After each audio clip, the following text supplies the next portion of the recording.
All together, first verse, sing.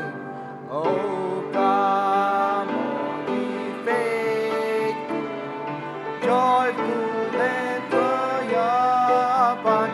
Oh, come ye to Bethlehem. Come and behold him, born the King of angels.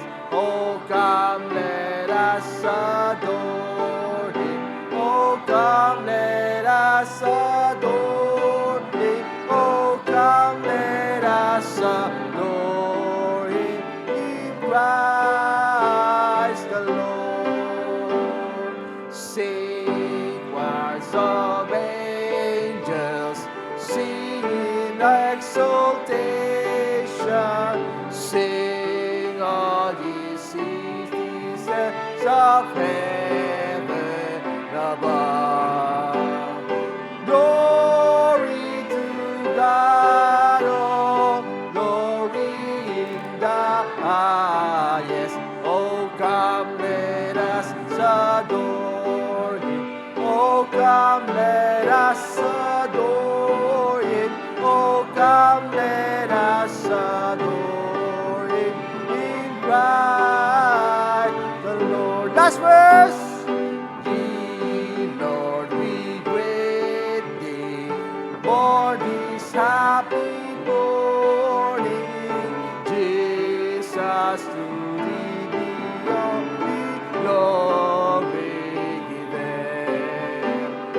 Word of the Father, now in flesh appearing. Oh, come, let us adore. Amen. Oh, come, let us adore him. Oh, come, let us adore him. In Christ the Lord. Amen. Amen. Magandang gabi po. Tayo po ay manalangin. Nakilang Diyos, muli Panginoon, salamat po sa inyong kabutihan. Salamat Lord sa buong maghapon na kami po ay pinagpala mo Panginoon. So Lord, sa gabing ito, once again, na kami po ay muling maglilingkod, kami po ay aawit, kami ay magbabalik ng aming ikapo at more sa Panginoon sa inyo pong salita na aming pong papakinggan. Nawa, kami po ay muling mabless and ma-recharge, Panginoon, sa inyo pong salita. Bless niyo pong bawat isa at ingatan niyo po yung papunta pa lamang. We thank you for everything in Christ's name. Amen and amen. Be seated, please. Okay, let's sing another song. Let's sing, Now I Belong to Jesus. On the first verse, laksan mo natin ang pag-awit. Sing, Jesus, my Lord, will love me forever. From him no power of evil can save her. He gave his life to ransom my soul. Now I belong to him. All together. Now I belong to Jesus. Jesus belongs to me. Amen. Not for the years of time alone, but for eternity. Sing verse. Once I was lost in sin's degradation, Jesus came down to bring me salvation, lifted me up from sorrow and shame. Now I belong to him. Now I belong to Jesus. Jesus belongs to me. Not for the years of time alone, but for eternity. Last verse. Joy floods my soul, for Jesus has saved me, freed me from sin that long had enslaved me. His precious blood he gave to redeem. Now I belong to him. Now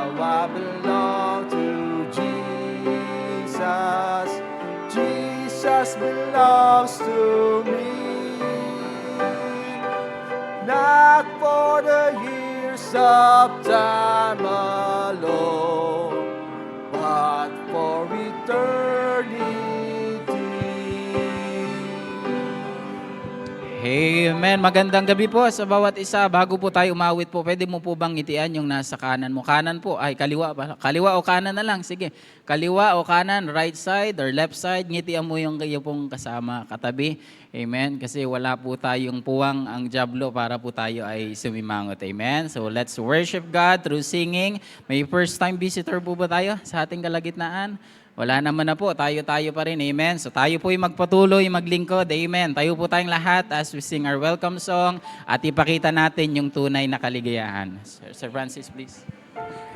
Iyawitin mo natin ating welcome song. At least 5 people, no? 5 to 10 people po, makamayan po natin. All together, say, I'm so glad I'm a part of the family of God.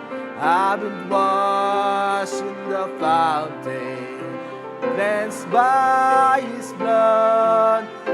This with Jesus as we travel this sun.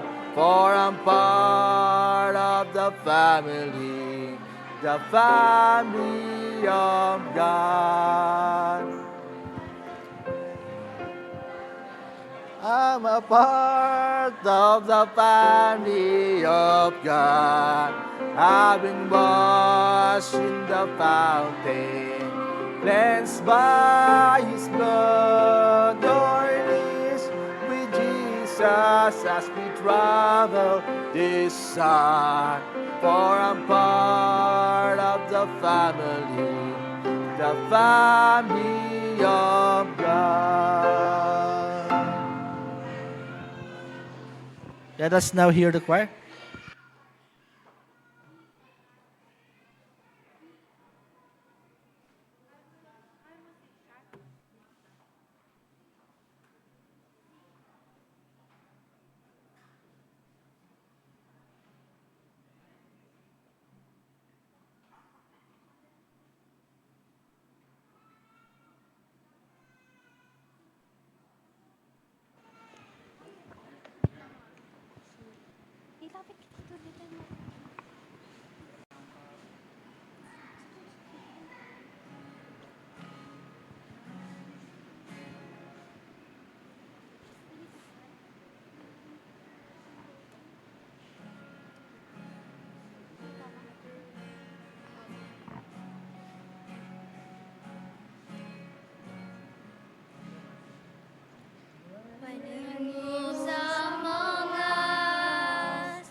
Amen. Tunay naman napakabuti natin, Panginoon. Tayo po tayo lahat para sa pag-awit po ng ating susunod na awit.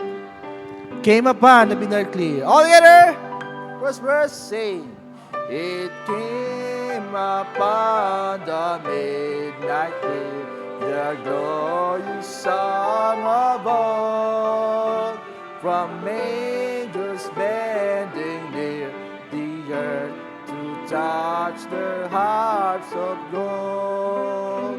Peace on the earth, goodwill to men, from heaven gracious came. The world in solemn stillness lay to hear the angels sing. All together! Through the skies just from with peaceful wings unfurled, and still they heaven music floats all on the weary world.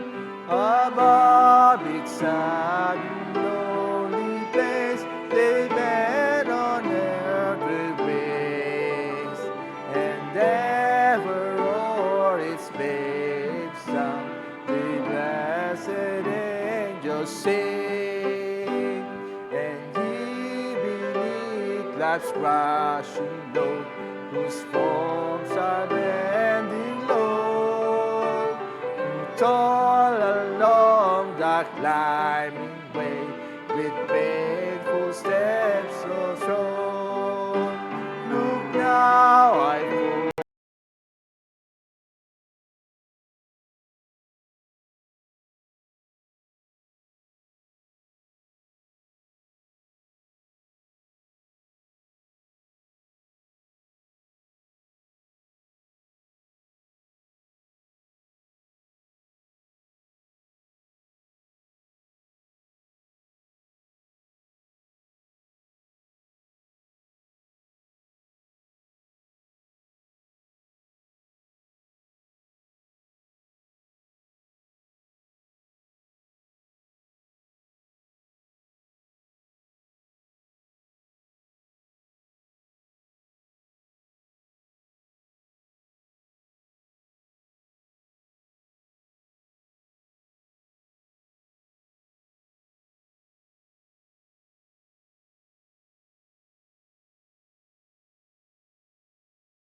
for making the sun to shine, putting the stars in the sky, for the flowers that bloom, the ocean so blue. Thank you, Lord. For the sparrow that sing and make sweet melody, for the rivers that flow, the rain and the snow. Thank you, Lord. I just want to thank you, Lord. I just want to thank you, Lord, for everything you've done for me. Thank you, Lord. I just want to thank you, Lord. I just want to thank you, Lord, for making me whole, saving my soul. Thank you, Lord, for being a friend so dear, giving my sad heart to cheer, for holding my hand when I could not stand. Thank you, Lord, for giving your life for me on a cross at Calvary, for taking my place, mercy and grace. Thank you, Lord.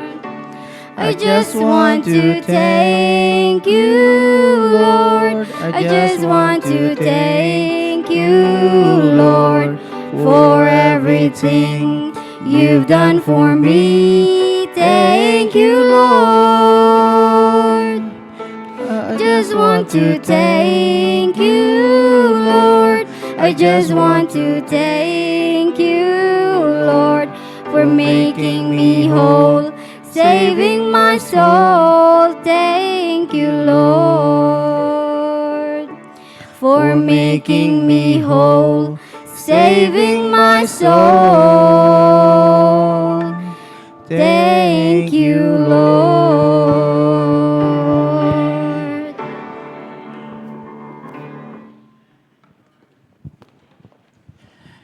Amen. Salamat po sa Panginoon. Amen. Kaya talaga every day, every hour, every minute, parang kanta rin pala yun. Hindi, salamat sa Panginoon. Amen. Kung wala talaga yung Panginoon, nasan kaya tayo? Isipin kaya natin sa gabi na ito, kung wala yung Panginoon, nasan kaya tayo? Ano kayang sitwasyon meron tayo? Ano kayang kinabukasan ng meron tayo? Ano kayang buhay ang meron tayo? Ama po kung wala yung Panginoon. Salamat dahilan ang Panginoon ay naging mabuti po sa atin. Amen? Totoo po ba na naging mabuti ang Panginoon sa atin? Amen. Kaya sigurado naman po lahat nakatulog, nakapagpahinga. Baka may tulong laway kanina, napunasan na, nakapag-relax tayo. Amen? Kaya sa gabing ito, sana po, same energy pa rin ang meron tayo kagaya kaninang umaga. Amen? So sa gabi pong ito, babalikan po natin yung ating pong aral. So we are in Part 3 na po, kasi masyado tayong madaldal. Nakainom po tayo ng cobra na kulay pula last week. Kaya tuloy-tuloy po yung ating pong pag-aaral. Now, sa ating pong panimula, tayo po ay magbasa po ng scripture in the book of 2 Corinthians, chapter number 9. 2 Corinthians chapter 9 sa ating pong teksto sa gabing ito. At sana po dala natin ang ating pong mga Biblia. Amen? Sana po ito po yung ating pong panilbing panangga sa ating pong buhay. Kasi kapag ginagamit po natin yan, pampatanggal antok po yan. Amen? Tapos pag ang katabi mo ay medyo bumababa na yung ulo, ampasin mo ng konti ng Bible, magigising yan.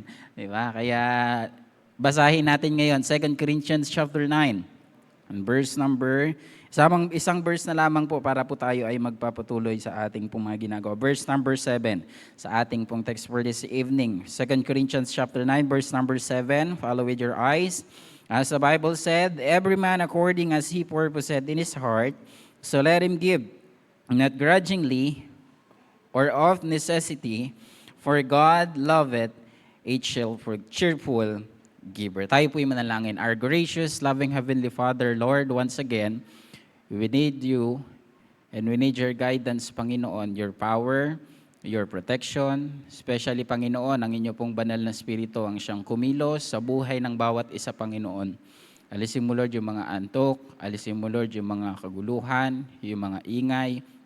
Baghusayaan nyo kami, Panginoon, na meron po kaming mapakinggang aral na galing po sa inyo pong salita. So Lord, yung iyo pong lingkod ay mangangaral outwardly, and you speak inwardly sa buhay, Panginoon namin. Touch the heart of your people, O God.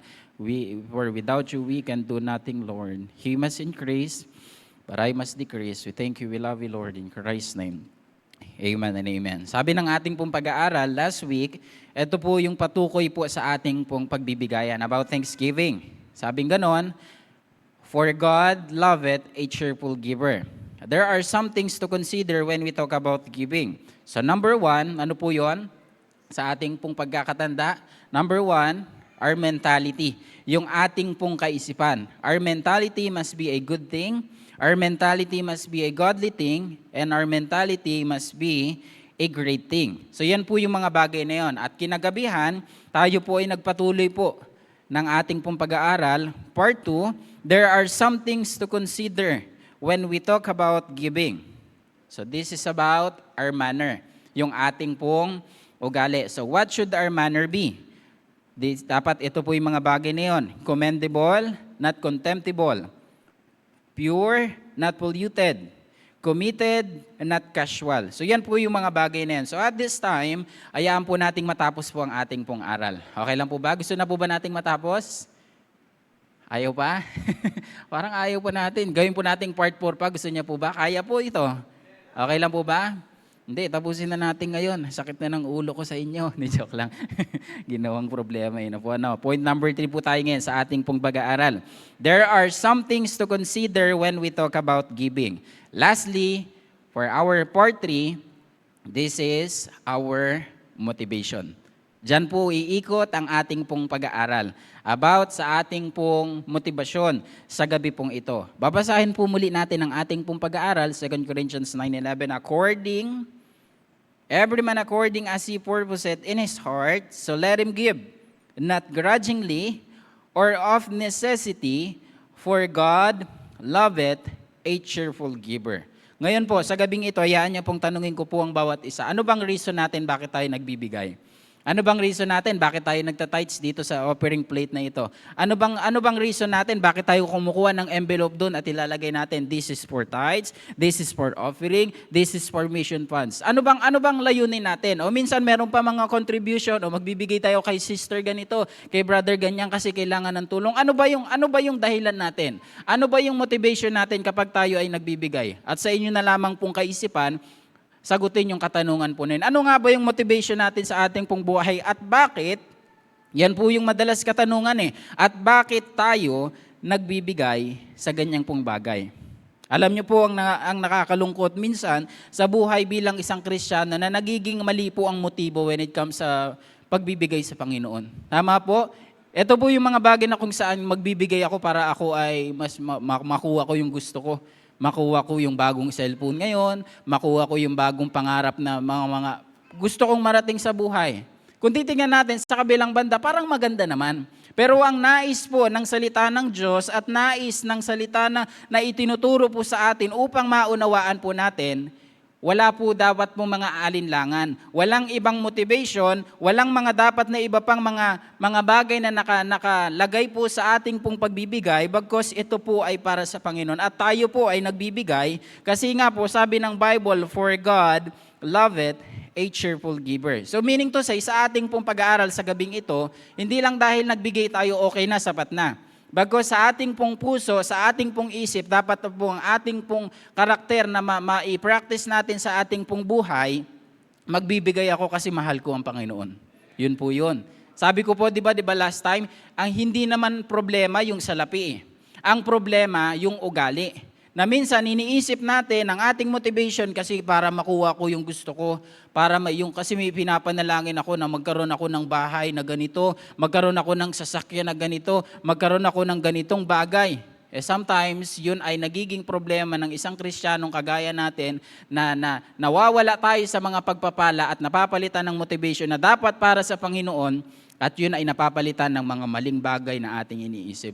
Tama po? So i-clear out lang po natin sa gabing ito, mas maganda ang ating pong motivation kasi mahal natin ang Panginoon kaya tayo nagbibigay. Yun po yun. Kung tutuusin sa ganito pong bagay, marami naman tayong pwedeng i-render sa Panginoon kasi sabi ng Bible, di ba, in the book of Psalms, what shall I render unto the Lord for all His benefits towards me? Ano ba yung mga bagay na nating pwedeng ma-render? Pero kung titignan natin, sa usapang giving, ang pumapasok agad sa ating pong kaisipan, pera. Sabi ko nga po mga nakaraan, babalikan natin yung mga aral, pwede nating ibigay yung ating time, ang ating treasure, ang ating talent, at marami pang mga bagay. Kaya nga po dito, kung titignan po natin, yung ating pong pag-aaral ay napakalawak po. Talagang hindi po talaga matatapos. To be honest po, yung point number 3, kaya pa po siyang madugtungan po ng part 4, part 5, hanggang mabuhay, hanggang mawalan tayo ng buhay dito. Ang dami pong mga lesson na ating pong makikita when it comes sa giving. Ano po no? Kaya nga tayo po ay nagbibigay upang masaksihan po natin. Ito po yung maganda eh. Kaya tayo nagbibigay kasi nasaksihan natin kung gaano naging mabuti ang Diyos sa buhay natin at mahal natin siya. Yun po yun. Naranasan na po nating hindi magbigay.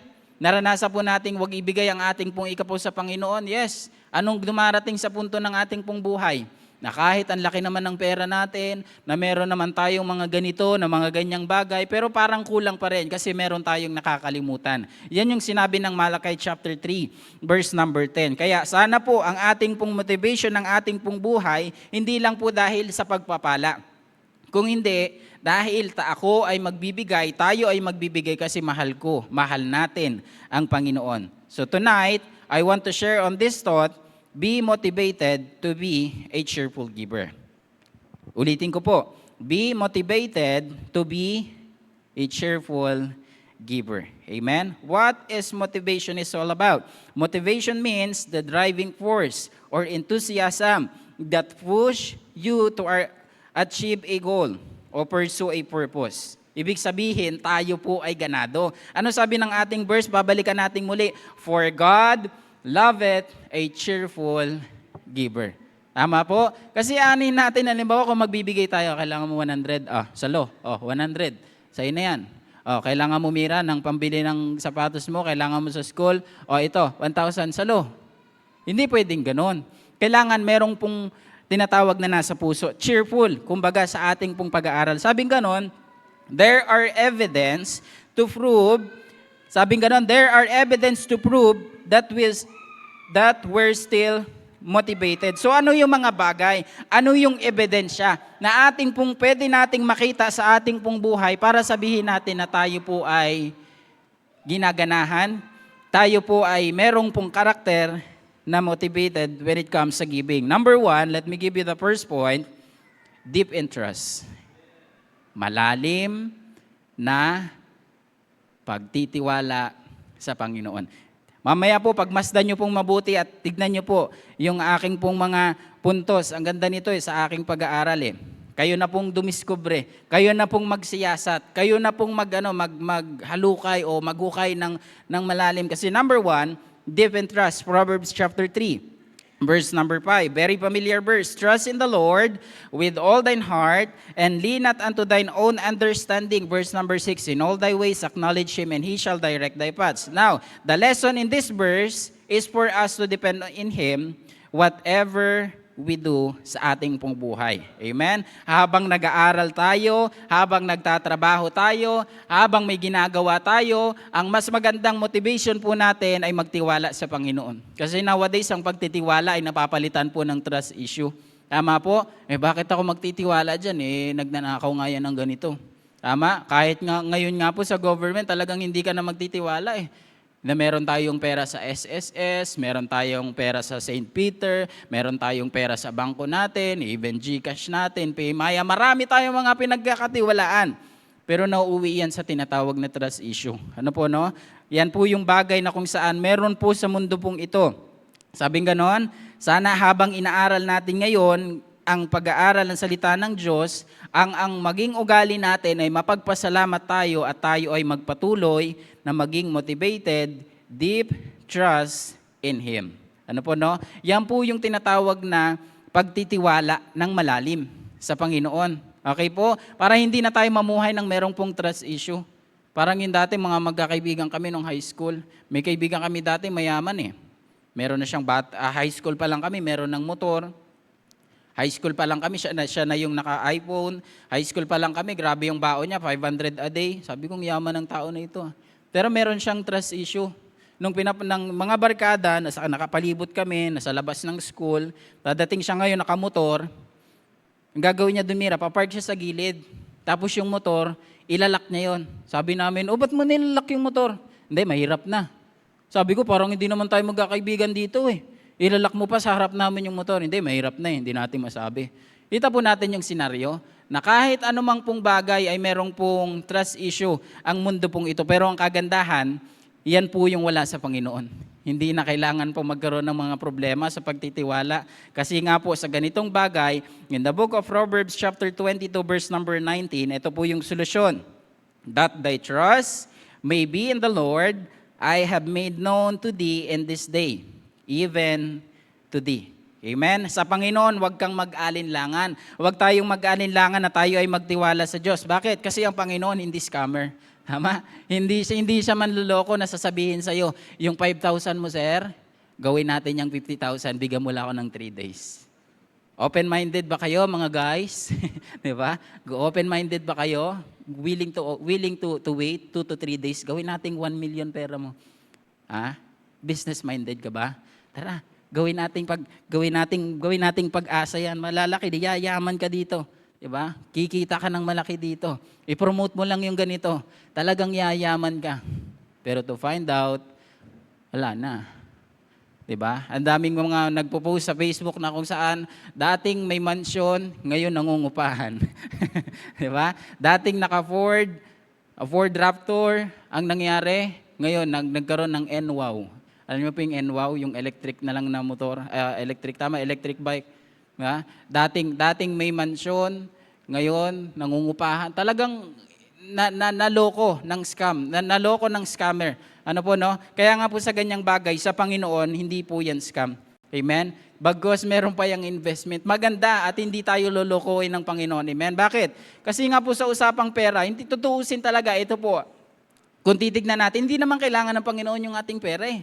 Tama po, kasi Panginoon na siya eh. Alam niya na yung nangyayari sa buhay natin. He is the Lord of Lords and the King of Kings.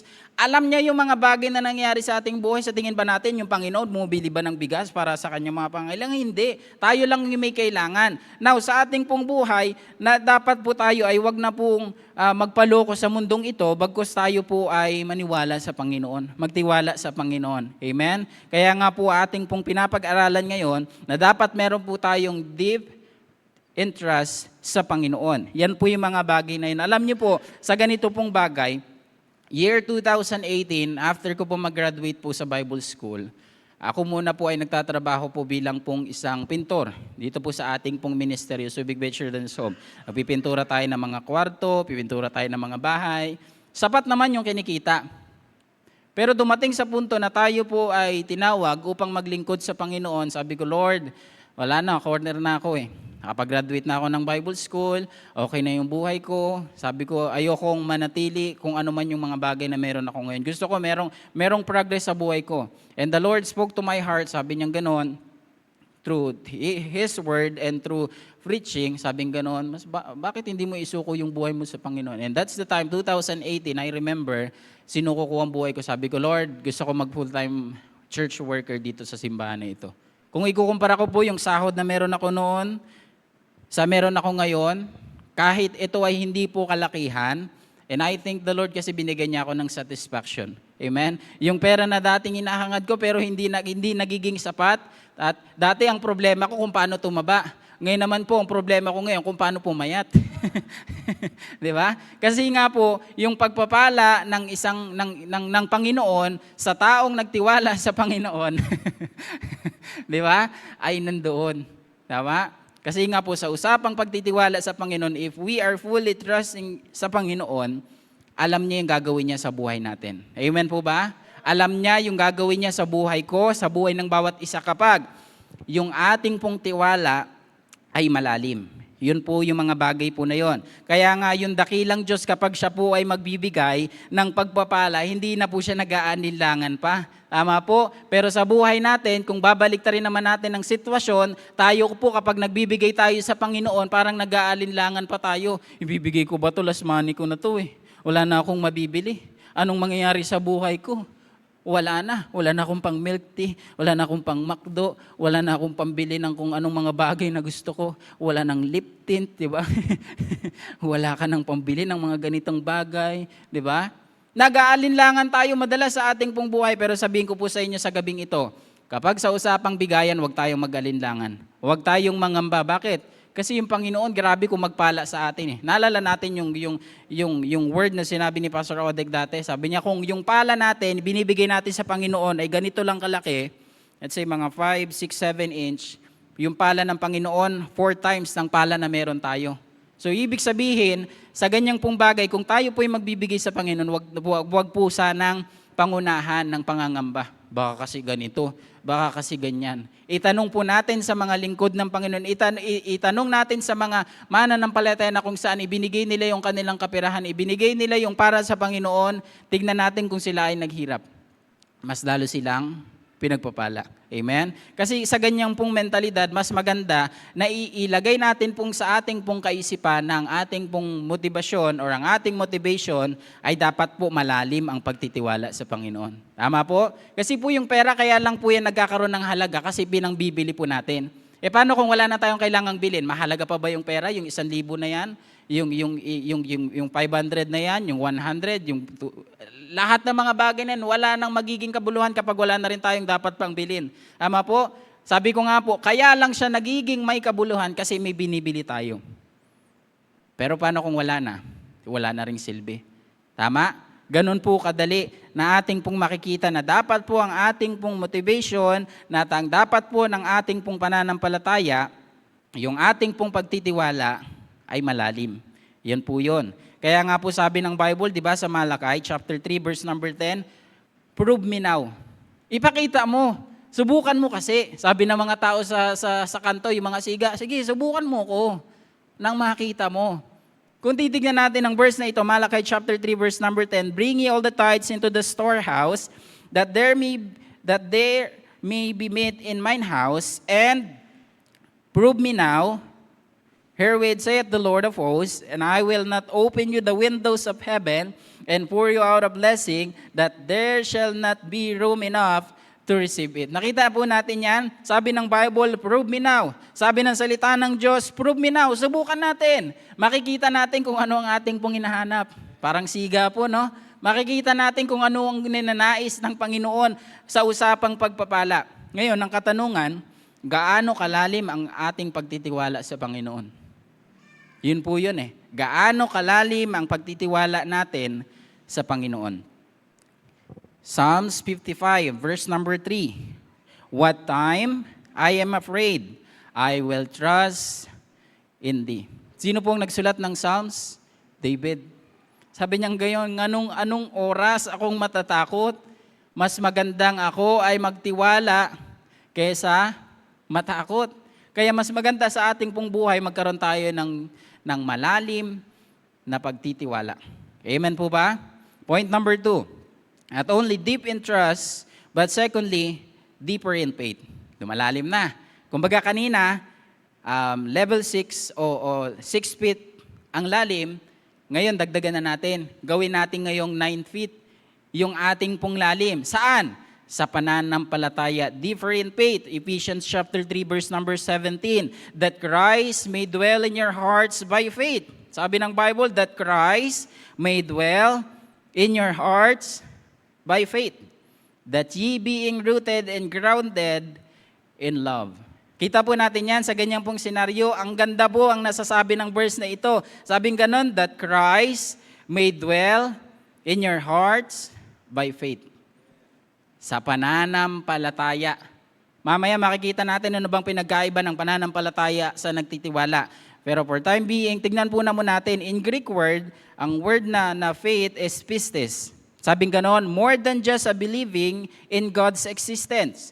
Sabi pang ganon, ito po ay merong pong faith fidelity, trustworthiness, confidence, belief. So yan po yung bagay na nakapaloob sa pananampalataya. Merong verse in the book of Hebrews chapter 11 verse number 1. Sabing ganon, now faith is the substance of things hoped for and the evidence of things not seen. Alam niyo po yung verse na ito, hindi ko lang dahil siya nasa ulo, kundi merong isang song dati na ating pong kinakanta sa choir, ganun din ang tinasabi ng salita ng Diyos. Now, faith is the substance of things hoped for and the evidence of things not seen. Now, anong pinagkaiba ng trust sa faith? Tignan po natin. Trust, ito po yung example. Trust is like having confidence in a map. Sa mga nagtatravel po dito, mahilig tayong gumamit ng Waze, Google Map. Confidence tayo na meron tayong mapa, hindi tayo maliligaw. But faith is just like this. It's like following the map even when you can't see the destination. Kuha po natin na kahit meron tayong mapa, pero hindi natin nakikita yung ating pupuntahan, that's faith. Amen? Yun po yung pananampalataya na meron po dapat sa atin bilang isang tao, bilang isang mananampalataya, bilang isang anak ng Diyos. Sabi ng Bible, now faith is the substance of things hoped for and the evidence of things not seen. Yan po yung kailangan natin. Mas malalim na pananampalataya. Kanina, malalim na tiwala. Ngayon naman, secondly, mas malalim na pananampalataya. Okay po? Nagkakaintindihan po ba tayo? Maliwanag po ba yung pagpasok sa ating pong kaisipan ngayon? Na ano yung dapat na motivation na merong po sa ating pong buhay? Dapat yan ay deep in trust, deeper in faith. Amen? Pwede po ba ako makahingi po ng ilustrasyon sa gabing ito? Pwede po ba ako makahingi ng 4 po? Sabihin na nating 6 na Amago players. Pwede ba saglit, punta kayo sa harap dito mga Amago players. Mabilis lang, dali. Ipapakita natin kung ano ang dapat. Yes, please. Pwede, 2 na rin sa likod mga Amago players. Kailangan ko ng inyong kalakasan. Kailangan ko ng inyong mga muscle eh. Dali lang. Wala naman kayo, hindi ko kayo papahirapan. Huwag kayong mag-alala. Hindi ko kayo papakain sa leon. Yan, okay, 4 na siguro to. Agaton, pwede punta ka dito saglit. Saglit lang. Bayaran kita mamaya. Lollipop. Okay. Mga kuya, sorry pwede dito kayo. Sorry daming utos ni Pastor no? Tapos, pila kayong 2 tapos mag-hawak kayo ng kamay. Yung hindi ganito, hindi ganyan. Ito, yung paganto. Yan. Okay. Tapos kabila, doon ka rin sa kabila.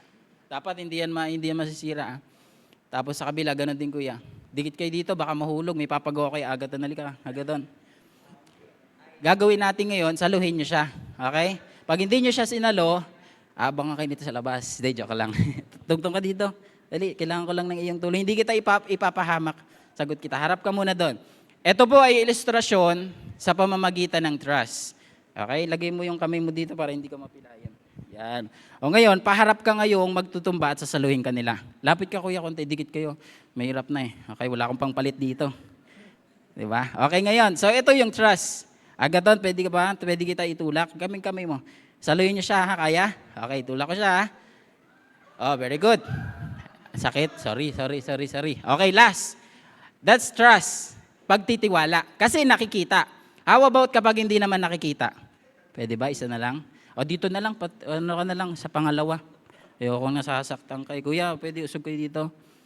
Ayan, last na to.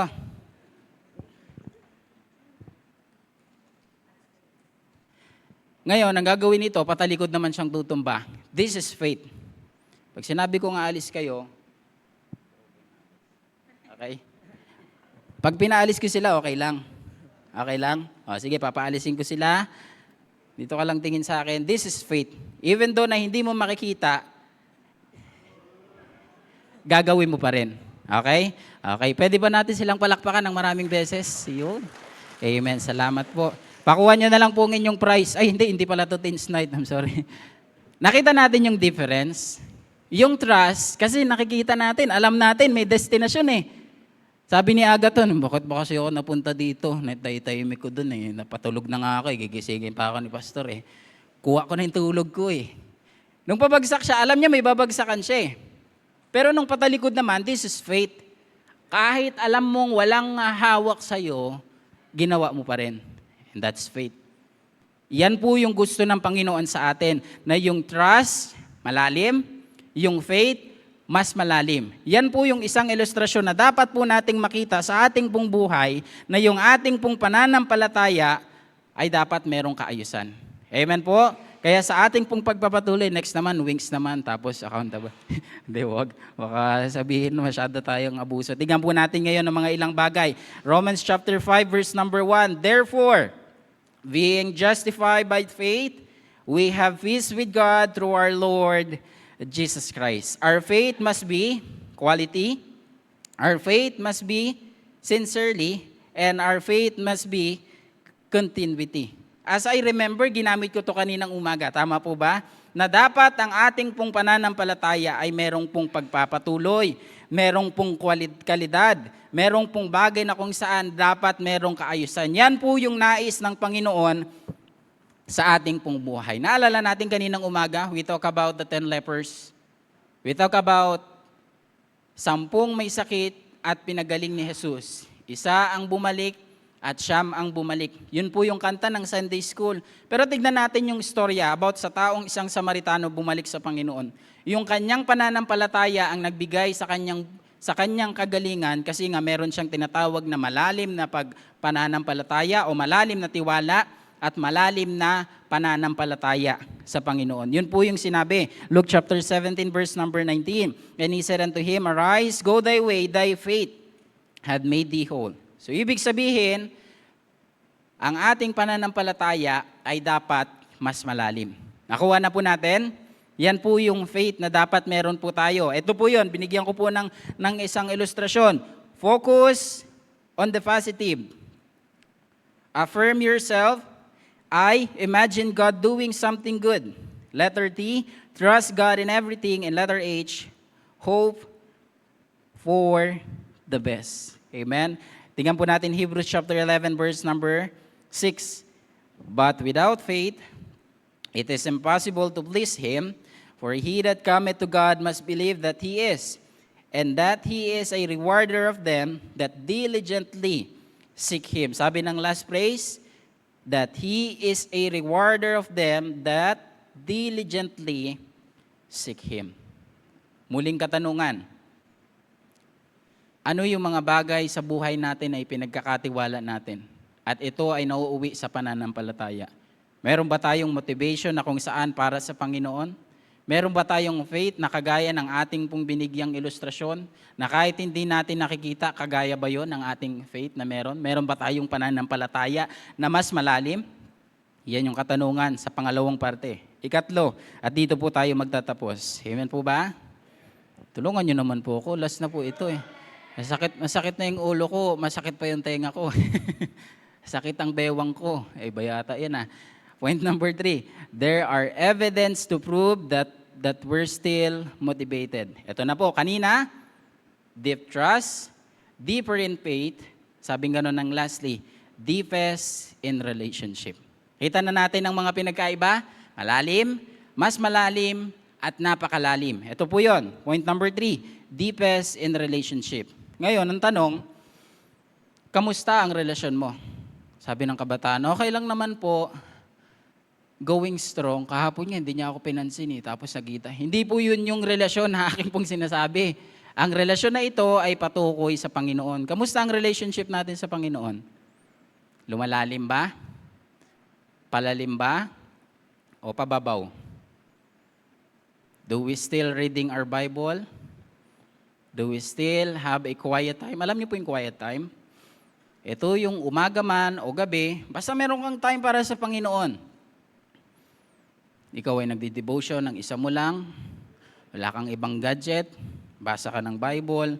I remember nang ako po ay nasa ibang church pa, nasa born again pa ako, tinuturo sa amin mag-devotion is this, meron kang Bible, basa ka ng isang chapter, meron kang notebook dito at meron kang ballpen, isulat mo kung anong natutunan mo sa chapter na yun. Tapos ilagay mo kung ano yung pwede mo pang i-apply sa buhay mo. That's the quiet time na tinatawag. Meron ka ring prayer time. Pero ang katanungan, binabasa ba natin ang ating Bible? O mananatili na lang yan sa ating pong kwarto? Mananatili na lang yan kung saan man yan nakalagay na pasumano? Mananatili na lang yan kung saan na lang natin nailagay? Tapos pag araw ng linggo, papagpagan natin kasi gagamitin ko para mukha akong spiritual.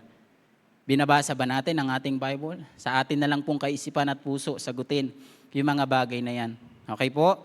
Kaya nga sa katanungan, binabasa ba natin ang Bible? Kung hindi natin binabasa, paano tayo lalalim sa pananampalataya? Paano tayo lalalim sa relasyon natin sa Panginoon? Amen? Hindi ko na rin po itatanong kung sino po ang may mga dalang Bible. Baka sabihin ni Pastor, baka sabihin niyo po na may personal ako masyado eh. Hindi ko na rin po ipapataas. Amen po? Pero ang kagandahan, ang tanong, binabasa pa ba natin ang Bible? O binabasa na natin ang gadget kesa sa cellphone, kesa sa Bible? Amen? Meron pa ba tayong quiet time para sa Panginoon? Yan ba yung pamamaraan para tayo ay mas lalong lumalim sa pananampalataya, mas lalong lumalim sa relationship sa Panginoon? And yet, sa buhay natin, we are expecting something sa Panginoon na pagpapala, tapos we don't read our Bible. Amen? Sa buhay po natin, hindi naman natin pwedeng sabihin kasi, pastor kayo, kaya nandiyan kayo, kailangan yung basahin. Hindi po. Sometimes, may mga bagay na kung saan magbibigay ng dahilan sa buhay natin para tayo ay makalimot. Ama po. Pero, ito po yung kagandahan. Huwag naman nating sanayin na tayo hindi na nagbabasa ng Bible. Amen? Huwag na tayong dumipende kasi meron namang morning devotion every morning sa ginagawa namin kada 7 a.m. dito sa church na ito. May devotion naman. Hindi po yun yung quiet time na dapat na meron tayo. Ang meron po dapat yung personal devotion na meron po tayo dapat sa Panginoon. Kaya pag tinanong tayo, kamusta yung relationship natin sa Panginoon? Mababaw? Napakababaw? O nasa ibabaw? Mas maganda, ang ating pong motivation when it comes sa pagbibigay sa Panginoon, tingnan muna po natin ito. Meron po tayong deepest in relationship. Kanino? Sa Panginoon. How about sa prayer? Do we still use our knee para manalangin sa Panginoon? Amen? Meron pa bang mga tao na handang lumuhod para sa Panginoon at magpasalamat? Amen? Alam niyo po, nasubukan ko po ngayon this week, sumasakit yung aking likod. Siguro dahil sa mga tinik kong mga pagkain, yan kasi yung takaw eh. 'Di ba? Sumusumpong po si UTI ko. Sakit talagang pag umikot ako sa kama, sabi kong hirap bumangon. 'Di ba? Talagang aray yung nararamdaman ko. Sabing gano'n ng bata. Dati ang kinakanta lang paa, tuhod, balikat, ulo. Ngayon, pinapahilot na. 'Di ba? Pero ngayon tignan natin yung senaryo ganito. Yung dumating po sa punto na masakit talaga yung likod ko, to be honest, opo. Ilang araw din, 2 days or 3 days kong iniinda. Sabi ko, sakit nito. Sabi ko, Lord, pagpapalo ba to? Dahil ba to sa katakawan ko? Dahil ba to sa kakasito? Dahil ba ito sa kakapunta sa 7-Eleven at bumili ng mga donuts? Dahil ba to doon? O sabi ko, Lord, baka may mga iba akong nagawang kasalanan. Sabi ko, Lord, hingi ako ng tawad. Nanalangin ako, Lord, sabi ko, masakit talaga yung likod ko eh. Pero pipilitin kong manalangin ng nakaluhod. Alam niyo po, wala pa mang 3 araw. Nagiging okay na. Sumakit po ito Wednesday. Bago po ako pumunta ng island, kahapon, wala na. Hindi na masakit. Kaya ko nang kumilos-kilos. Kaya ko nang mag-tumbling-tumbling, ilang ikot, diba? Kaya natin. Pero ang susi po pala doon is this, panalangin. Tama po? Hindi ko po inaangat yung aking sarili na sabihin, si pastor, napakabanal niya. Kasi nanalangin, sakit lang hindi ko. Hindi po. Ang gusto ko pong ituro sa ilustrasyon po na yon, yung pananalangin. Amen? Kung gaano man kababaw, kaliit, ang mga problema na meron tayo, panalangin natin. Pag si Pastor Roding nga po, pag nawawalan ng susi, sabi niya, may isa pa tayong hindi ginagawa. Brother John Mark, ano yun? Manalangin. Pray kami sa gilid. Minsan, hindi namin makita yung charger ng laptop, kung nasaan, yung susi ng gate niya, kung nasaan, kung ano man yung mga nawawala. Sabi namin, minsan cellphone lang. Madalas yun, tsaka yung wallet ni Pastor Roding dati, nawawala parati yun. Ang papaghanapin nun si Miss Ana, tapos si Miss Ana ipapasa sa akin, Brother John Mark, hanapin mo yung wallet ni Pastor Roding, hindi pwedeng mawala yun, nandun yung kayamanan natin. Gahanap po ako, hanap ako sa office, hanap din ako sa bahay nila. Tapos nanalangin muna kami. Tapos pagkatapos ng panalangin, balik uli ako sa sasakyan, sa pick-up, sa Hilux. Nandun lang pala, nakasiksik, katabi lang ng handbrake. Kita po natin yung senaryo. na importante ang panalangin para po tayo ay mas lumalim o napakalalim at lumalim ng lumalim ang ating pong relasyon sa Panginoon.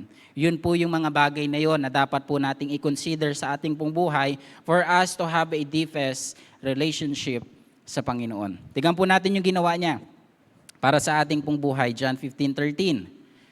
Greater love hath no man than this, that a man lay down his life for his friends. Hindi po ba mas napakalalim ng ginawa ng Panginoon para sa atin? Kung sa usapang ganyan, wala pa akong kaibigan na ginawang mamatay para sa akin at wala din gagawa nun bilang isang tao. Tama po, na kahit sino mang kaibigan natin sabihin, pwede ka bang mamatay para sa akin? Hindi. Bahala ka sa buhay mo, idadami mo pa ako sa problema mo. Bahala ka dyan. Walang gagawa nun bilang isang tao. Tama po, sabihin natin, oy, friend, baka gusto mong mamatay para sa akin. Di na, ikaw na lang. Diba?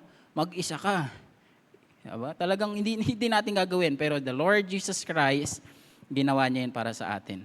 Hindi niya lang tayo gustong maging kaibigan, kundi magkaroon din tayo ng maganda at malalim na relasyon sa Panginoon. Yan po yun. Kaya sa buong buhay ko, kung titignan po natin, sa buong buhay ko at sa buong buhay ng bawat isa sa atin, kung tayo ay magpuproceed sa tinatawag na relationship natin sa Panginoon, dapat ito ay hindi lang malalim, hindi lang napakalalim, kundi mas malalim pa yung ating pong relasyon sa Panginoon. Ito po yung relasyon na gustong ipakita sa atin ng Panginoon. Ipinakita niya yung pagmamahal niya. Sabi ng kanta, how deep the Father's love for us, how vast beyond all measure, that He should give His only Son to make a wretch His treasure. How great the pain of searing loss, the Father turns His face away, as wounds which mark the chosen one bring many sons to glory. Kita po natin yung senaryo na ito, nakita natin yung halimbawa sa kanta na ito na ipinakita kung gaano kalalim ang pagmamahal ng Ama para sa anak at pinagkaloob niya para sa atin. Yan yung sinasabi ng John chapter 3 verse number 16, for God so loved the world that He gave His only begotten Son, that whosoever believeth in Him should not perish but have everlasting life. Yan po yung plano ng Panginoon sa atin. Ano pong sabi sa aklat ng 1 Peter? He is not willing that any should perish but that all should come to repentance. Yan po yung nais niya para sa atin. Pero nung ginagawa natin, prayer time, tabla. Bible reading, tabla. Going to church, tabla. Tapos we expect something, we expect big blessing sa ating buhay, pero hindi nga tayo ganun kalalim when it comes sa ating relationship sa Panginoon. Tama po, di ba? Guilty po tayo. Ako, guilty ako. Sabi ko, Lord, bakit ganito yung mga mensahe na ibinibigay mo? Kailangan natin. Kasi ang Panginoon, He is all-knowing. Ibibigay niya po yung mensahe na kailangan natin, hindi yung gusto natin. Tama po? Kaya sa ating pong relasyon sa Panginoon, dapat ito ay sobrang lalim. Sa pananampalataya, sa pagtitiwala sa Panginoon, ito po yung kailangan natin. Amen? Kaya sa gabing ito, imposible na hindi po natin matutunan o tayo ay hindi po matauhan sa ating pong motivation towards God's blessing na maipagtatanto natin sa ating pong buhay that the Lord is good. Amen? Romans chapter 8, verse number 38 and 39. For I am persuaded that neither death, nor life, nor angels, nor principalities, no power, nor things present, nor things to come, verse 39, nor height, nor depth, nor any other creature shall be able to separate us from the love of God which is in Christ Jesus our Lord. Ulitin ko po yung huling phrase. Sabing ganon, shall be able to separate us from the love of God which is in Christ Jesus our Lord. Amen? Mawala na lahat ng bagay dito sa mundong ito, pero ang importante sa atin dapat ang relationship natin sa Panginoon. Tama po? Yan yung bagay na dapat po nating itanim sa ating pong isip, sa ating pong puso. Ang pinakamahalaga sa lahat, ang ating pong relationship sa Panginoon. Kasi yung mga bagay na meron tayo, mawawala din yan eh. Tama po? Yung magandang cellphone na meron tayo, yung magandang kasuotan na meron tayo, yung magandang bahay, sasakyan, pamilya, lahat ng mga bagay na yun may mawawala. Pero sabi ng salita ng Diyos, heaven and earth shall pass away. Pero yung salita ng Diyos, kailanman ay hindi mawawala. Kaya anong dapat natin gawin? Dapat connected tayo sa Panginoon. 'Di ba? Ang isang charger, pag hindi yan ginamit, hindi yan mag-charge sa cellphone. Tama po? So for us, ang cellphone or ang tablet o charge mang mga bagay, para yan maging 100%, kailangan parating connected. Kailangan parating nakalagay o parating malapit. Kung titignan natin, yung ating pananampalataya dapat ganun din. Dapat malapit din sa Panginoon. Para po tayo ay lumalim, ng lumalim, ng lumalim, ng lumalim sa Panginoon. Amen po ba? Nandyan pa po ba kayo? John 15:5. We are close to the end po. Sabi ng Bible, I am the vine, ye are the branches. He that abideth in me, and I in him, the same bringeth forth much fruit, for without me, ye can do nothing. Ngayon, ang katanungan, gaano kahalaga sa atin ang gaano kahalaga sa atin na tayo ay connected sa Panginoon? Isipin natin ngayon sa umagang ito, ano bang ginawa ko? Ano bang ginawa natin para tayo maging connected sa Panginoon? Kasi kung titignan natin, after the service, talagang marami ng mga nagiging maraming ng mga nagiging sibat eh. After the service, in Jesus' name, amen. Ang bibilis eh. Ayaw nang makipag-usap, ayaw nang makipag-fellowship kasi pastor, 12:00 na. Minsan nga nagpupuyat ka, hindi ka nga kumakain, nanonood ka ng telenovela, tapos pagdating sa simbahan, hindi mo matiis ang iyong gutom. Diba? Nakailang episode ka na? Hindi ako nanonood, pastor. Episode 17 lang yun. Diba? Minsan ginagawa natin, hinitiis natin yung gutom natin para sa ating sariling kalayawan. Pero when it comes naman sa simbahan, ayaw nating lumalim. Tama po? Ayaw nating lumago. Ayaw nating maging mas maalam sa salita ng Diyos. Ayaw nating maging connected. Alam niyo po, sa every time na pagtapos ng simba, ang parati ko pong nilook forward yung fellowship. Amen? Yun po yung naalala ko dati nung hindi pa ito yung simbahan, sa baba pa rin. After the service, merong kape, merong tinapay na binibake ni Miss Nori dati, nagbibake pa ng mga tinapay noon, tapos may kahit ng mga bata. Ang daming ginagawa noon after the service kasi abangan eh. O baka maubusan ako ng kape, baka maubusan ako ng tinapay, baka mawalan ako. Kaya lang po kasi inalis ngayon, ginagawa ng hapunan.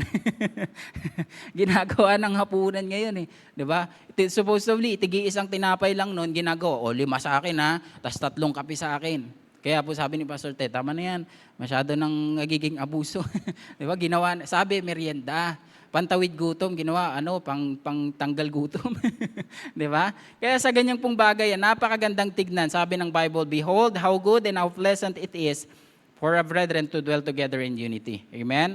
Nakapag sa oras ng fellowship, I encourage everyone, miski online man yan o physical, mas maganda present tayo.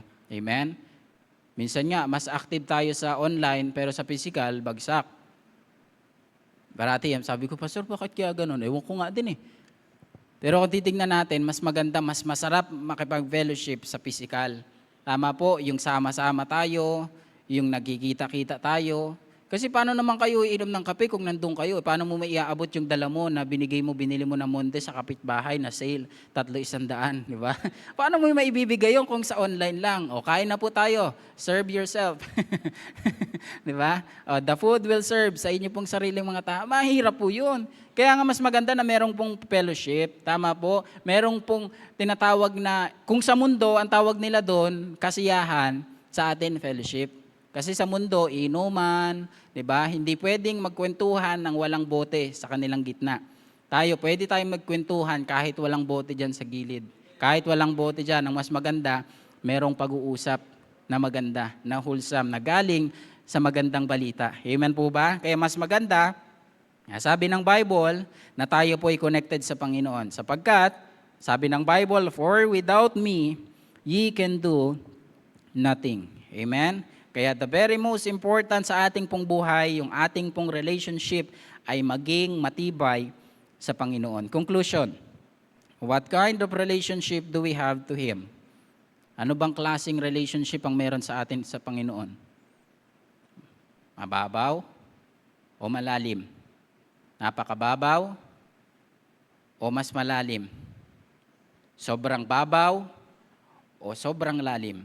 Alin po doon ang ating pong relationship sa Panginoon? For us, to be motivated when it comes sa giving. Kasi mahirap magbigay kung hindi rin ayos ang ating pong puso eh. Yun din naman yung sabi ng Bible eh, ba't ka pa magbibigay kung hindi rin naman ayos ang iyong puso? Yun din yung sinabi ng ating text eh.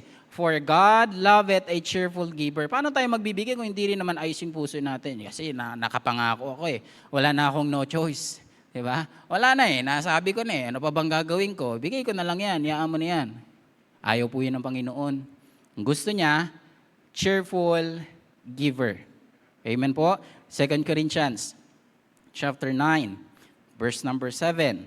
Once again, every man according as he purposeth in his heart, so let him give, not grudgingly or of necessity, for God loveth a cheerful giver. Huling katanungan na po ito sa gabing ito.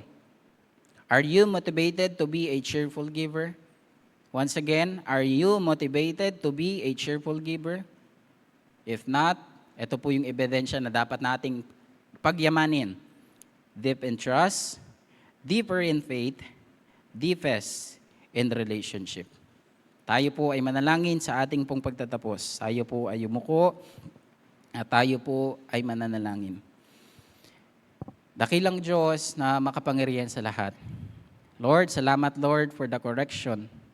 Salamat Lord for your word. Salamat Lord dahilan sa gabing ito, hindi niyo po kiniliti ang aming pong tenga. Binigyan niyo kami Panginoon ng mensahe Panginoon na kung saan kailangan po namin sa aming pong buhay. Magkaroon kami ng malalim na pagtitiwala, mas malalim na pananampalataya, at pinakamalalim na relationship patungo Panginoon sa inyo. Nawa sa aming pong kalagitnaan ngayon, alam ko Lord na meron ka pong kinakausap Panginoon sa bawat isa sa amin. Ito man po ay may problema sa pagtitiwala, ito man po ay sa pananampalataya. And this is the last Panginoon na most of us are guilty sa ganito pong bagay. Yung aming pong relationship Panginoon sa inyo. Lord, as we have invitation Panginoon, huwag mo pong hayaan Panginoon ang hiya. Huwag mong hayaan, Panginoon, ang kaba, ang isipin, Panginoon, pagkos isipin namin, kailangan naming lumago sa pananampalataya. Hindi lang lumago, pagkos kailangan din naming, Panginoong, lumalim sa pananampalataya sa inyo. Kaya sa gabing ito, Panginoon, kumilos ka po sa buhay ng bawat isa, Panginoon. Huwag niyo pong hayaan, Panginoon, na sa gabing ito, kung sino man siya, Panginoon, na iyo pong kinakausap ngayon, na siya po ay ipagpapaliban ang oras po na ito. Habang tayo po ay nakayuko at nakapikit, I know that His Word ay nangungusap po ngayon sa ating pong kalagitnaan. Meron ba tayong malalim na pagtitiwala sa Panginoon? Meron ba tayong malalim na pananampalataya sa Panginoon? O yung ating relationship sa Panginoon, malalim din ba? Kung wala, pag-igtingin pa natin. Palalimin pa natin. Pagyamanin natin. Palalimin natin. Gawin natin yung mga bagay na kung saan ikalalago ng ating pong spiritual. Pwede ka po ngayong manalangin sa iyong kinalalagyan. Lord, nagkulang ako sa iyo. Lord, kulang yung pananampalataya ko. Hindi siya 100%, kundi 40%, 50%. Yung faith ko sa iyo, Panginoon, napakakunti lang. And most of the time, wala. Lalo yung relationship ko, Panginoon, sa iyo. Ang layo. Malapit ako, Panginoon, dito sa simbahan, pero malayo naman ako sa iyo. Kung yan ang desire ng iyong puso, why you not come to the altar and ask the Lord for forgiveness and rededicate your life to the Lord? This is the time for us to realize, Lord, napakabuti mo sa aking buhay. Tapos ako, ginagawa ko, pasiting pretty lang. Hindi ako nagiging malalim. Hindi ako